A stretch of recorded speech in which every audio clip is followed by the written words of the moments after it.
trying to delete Loom, but the option is buried under Atlassian and unpaid bills keep blocking you?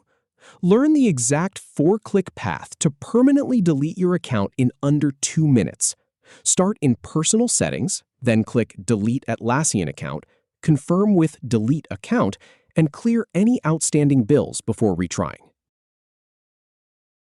Start by clicking on Personal Settings in your profile menu to get into your account options.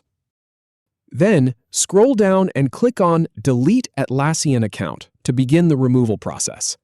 Go ahead and click on Delete Account to confirm that you really want to proceed. Just be sure to settle any outstanding bills first. If you haven't, take care of them and then come back to try the deletion again. If you have any feedback or if any info is inaccurate, please leave a comment below. We'll do our best to answer or redo the video if needed. Thanks for watching.